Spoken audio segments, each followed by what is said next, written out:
Several school districts are heading back to class today, and for some of our neighbors, the return reignites fears of immigration enforcement. Yeah, and all week long, the News 4 I-Team investigative reporter Tracee Wilkins are looking into how immigration operations are affecting students and schools.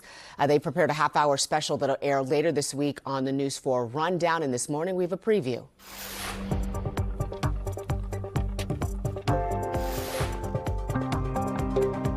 It's time to head back to school, and while many students are focused on new clothes, new teachers, and seeing old friends, for thousands of our neighbors, the return to school is a frightening time. It was hard. The first 6 months were like nightmare. Did you all start to notice friends disappearing from the classroom? You come on Monday and like someone's gone and everybody doesn't know where they are. I'm Tracee Wilkins of the News 4 I-Team. We're going to take a look at how increased immigration enforcement is impacting our students, their families, funding for schools, and even transportation in the upcoming school year. I used to have a lot of immigrant friends. Now, most of them, they got deported. Over the past 2 years, we have seen about 5,500 fewer immigrants in our school system. So that's significant. Do you feel targeted by this administration? Yeah, of course. Because we are immigrants, right now we are targeted. This is not the country that I was imagining when I was a kid, and I was here, everybody like saying like, oh, the American dream. We talked with a group of students who say that their families brought them to America in search of a better life. But what they've experienced in the last year and a half is harder than they ever could have imagined. And Tracee joins us now live to discuss more of their investigation. Tracee, good morning to you. Good morning. How are you all? Doing well. Tell us a little bit more about this investigation. Well, you know, we all do back to school stories, and I've been a reporter for my entire adult life, right?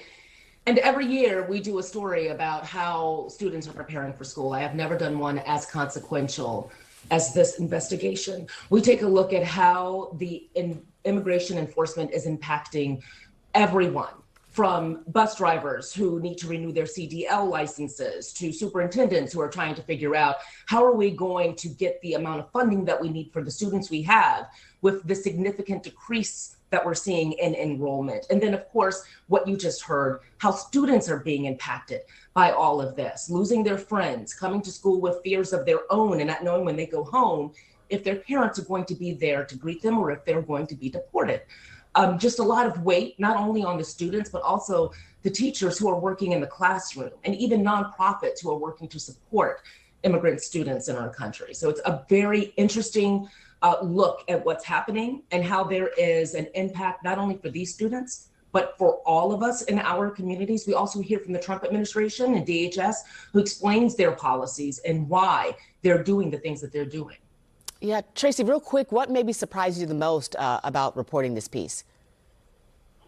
I would have to say that one of the things that surprised me the most, first of all, these are all kids who have been in the country for max 5 years, some 1 year to 3, and learned English rapidly. Like, these are students who are getting A's and B's in their classes, who are still maintaining because that's their parents' expectation. That's why they're in this country. That's their focus. But also I asked them, tell me about joy, and how are you finding joy in this difficult moment? And all of them had beautiful responses to that. And it all surrounded their families.